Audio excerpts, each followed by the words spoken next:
Bismillahirrahmanirrahim. Assalamualaikum warahmatullahi wabarakatuh. Dan salam sejahtera.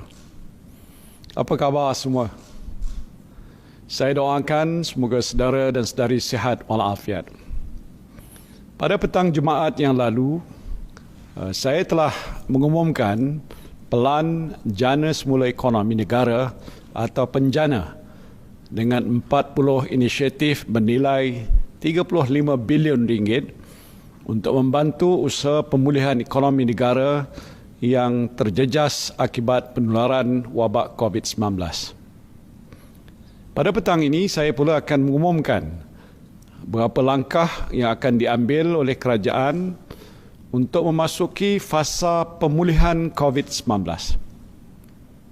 Fasa pemulihan ini adalah sebahagian daripada exit strategi ataupun strategi keluar daripada Perintah Kawalan Pergerakan yang mula dilaksanakan pada 18 Mac 2020 diikuti dengan Perintah Kawalan Pergerakan Bersyarat sejak 4 Mei 2020.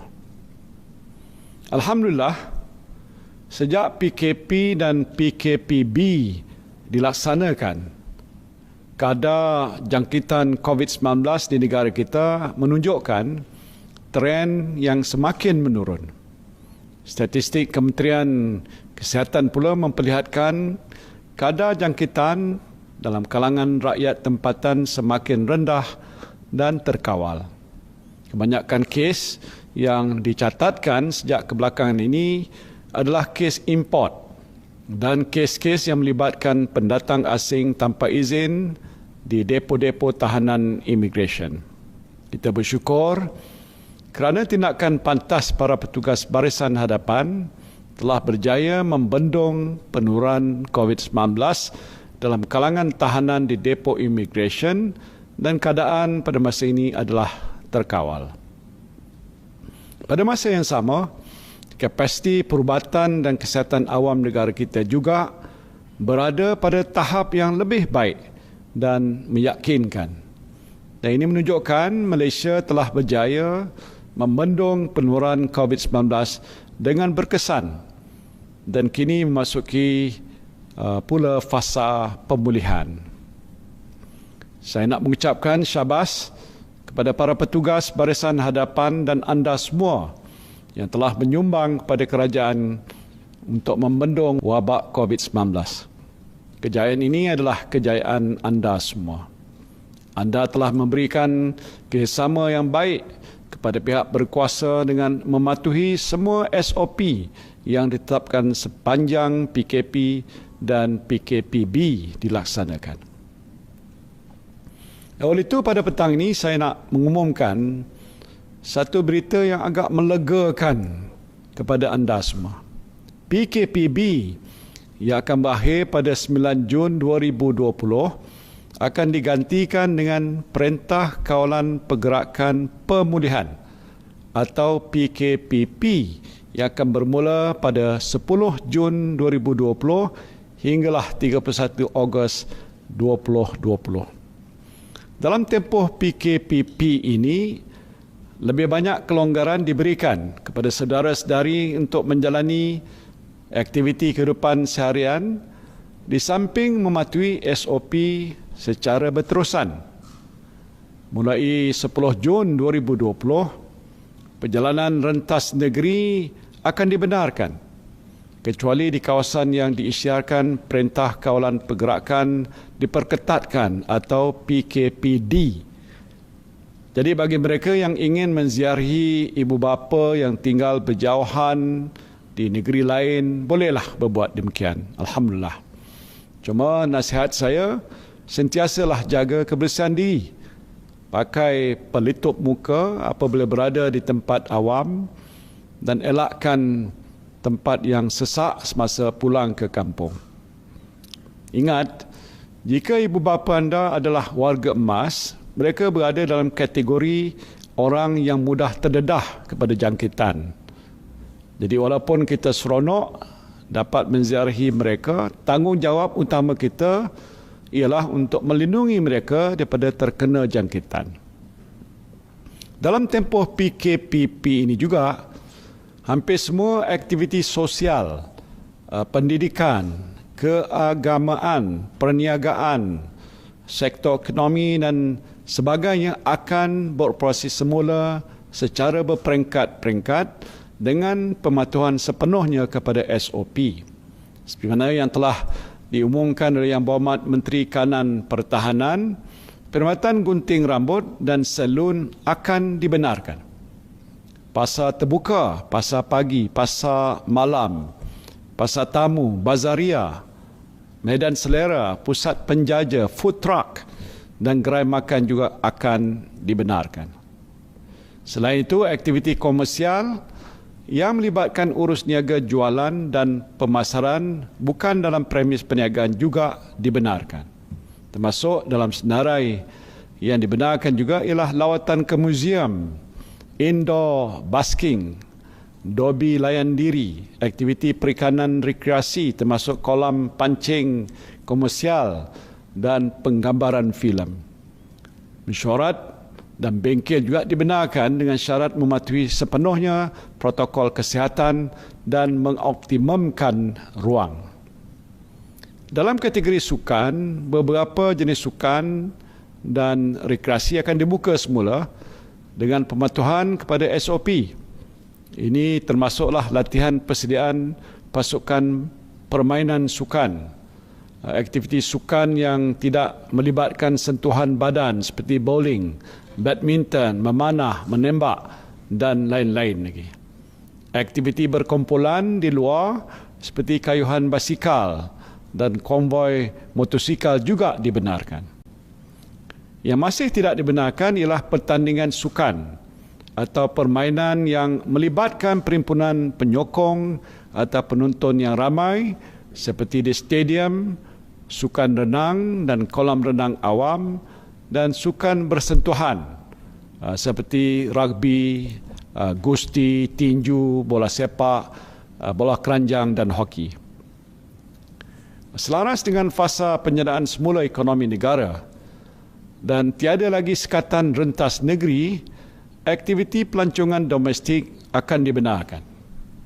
Jadi saudara-saudara bolehlah membawa keluarga untuk melancong di dalam negeri dengan mengamalkan kebiasaan baru ataupun new normal setelah hampir 3 bulan tidak ke mana-mana. Bagi yang berhasrat untuk melancong ke luar negara, tunggu dulu. Kerana sempadan negara kita masih ditutup.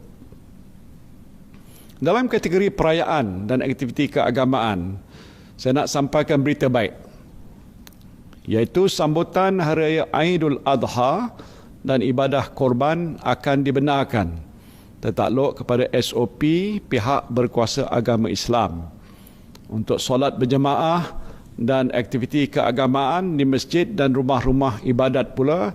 Kelonggaran untuk membenarkan lebih ramai jemaah hadir mengikut ruang keluasan masjid atau rumah ibadat sedang diperhalusi oleh kerajaan dan akan diumumkan sedikit masa lagi. Bagi ibu bapa yang ada anak yang bersekolah, pastinya saudara-saudari tertanya-tanya bila sekolah akan dibuka. Untuk makluman, saudara-saudari, sekolah akan dibuka secara berperingkat dalam tempoh PKPP ini setelah mendapat nasihat daripada Kementerian Kesihatan. Kementerian Pendidikan akan membuat pengumuman terperinci mengenainya sedikit masa lagi. Dalam tempoh pemulihan untuk menuju normalisasi ini, beberapa aktiviti dan sektor dalam senarai negatif semasa PKPB akan dilonggarkan atau dibuka berdasarkan SOP yang ditetapkan. Umpamanya, waktu operasi perniagaan akan kembali seperti biasa dengan pelaksanaan kebiasaan baru yang melibatkan pemilik premis dan pelanggan. Penjarakan sosial, penggunaan pelitup muka di tempat awam dan membasuh tangan menggunakan sabun ataupun hand sanitizer merupakan kebiasaan baru yang mesti kita terus amalkan.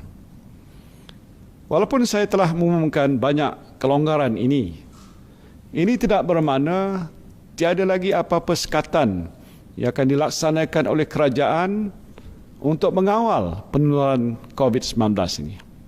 Beberapa aktiviti ataupun sektor masih dilarang. Ini termasuk pub, kelab malam, pusat hiburan, pusat refleksologi, pusat karaoke, taman timah, perarakan keagamaan dalam jumlah yang ramai, kenduri kendara, rumah terbuka dan aktiviti ataupun apa-apa aktiviti lain yang melibatkan kehadiran orang ramai yang bersesak di suatu tempat sehingga menyukarkan amalan penjarakan sosial dan juga pematuhan kepada SOP. Untuk mengetahui dengan lebih lanjut senarai aktiviti ataupun sektor yang dibenarkan dan yang tidak dibenarkan, saudara-saudari bolehlah layari laman web Majlis Keselamatan Negara.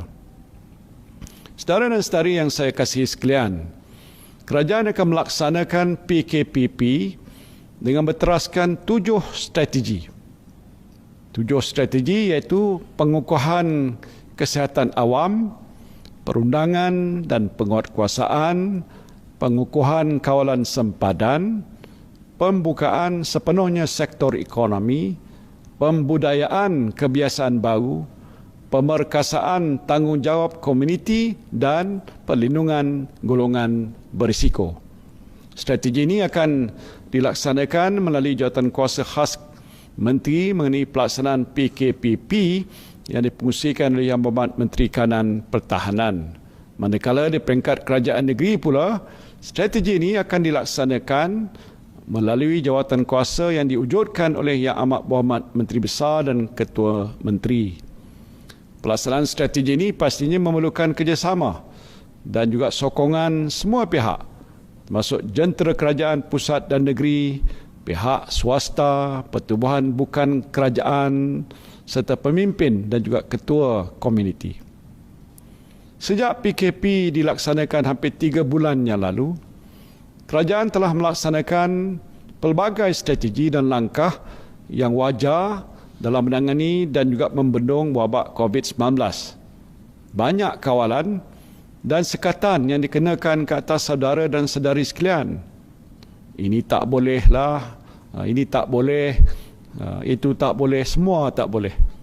Namun saya sedar kerajaan tidak boleh mengawal kehidupan saudara-saudari buat selama-lamanya untuk menghindari jangkitan wabak ini. Saya tahu saudara-saudari juga mahu menjalani kehidupan seperti biasa. Saudara-saudari ingin keluar bekerja, ingin berniaga, beriadah, lancung bersama-sama keluarga dan melakukan aktiviti-aktiviti lain dalam kehidupan seharian.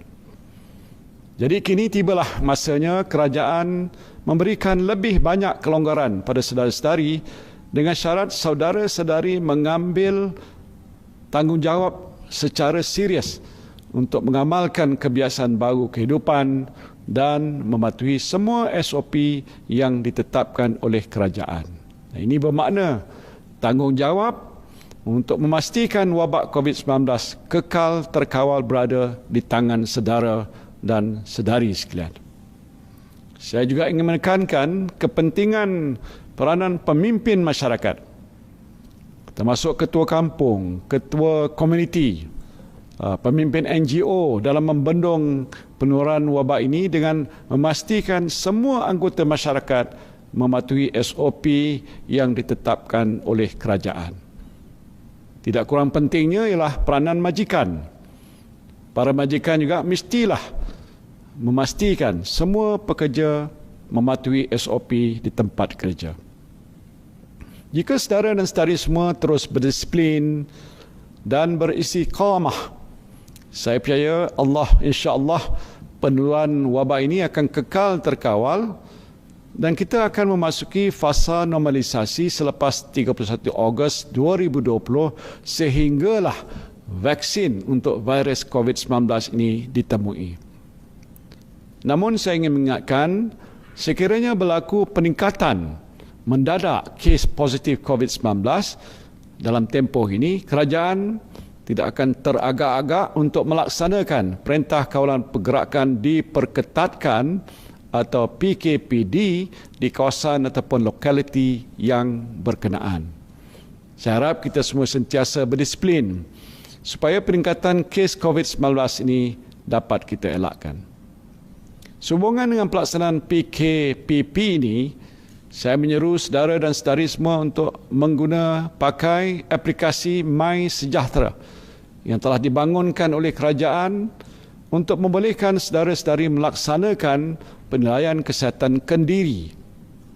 Aplikasi ini juga akan membolehkan Kementerian Kesihatan Malaysia mengambil tindakan yang cepat, tepat dan berkesan untuk mengenal pasti dan memaklumkan kontak rapat sekiranya berlaku kes jangkitan COVID-19 dalam masyarakat kita. Apa yang penting ialah kita semua mestilah bersedia untuk membudayakan kebiasaan baru ini dalam kehidupan kita. Ya, ada kalanya kita merasakan sedikit sukar untuk mengamalkannya, tetapi percayalah, setiap kesukaran itu akan disusuli dengan kesenangan. Seperti mana firman Allah Subhanahu wa taala dalam surah Al-Syarh ayat 4 dan 5, "Fa inna ma'al usri yusra, inna ma'al usri yusra." Yang bermaksud oleh itu, maka tetapkanlah kepercayaanmu bahawa sesungguhnya tiap-tiap kesukaran disertai kemudahan.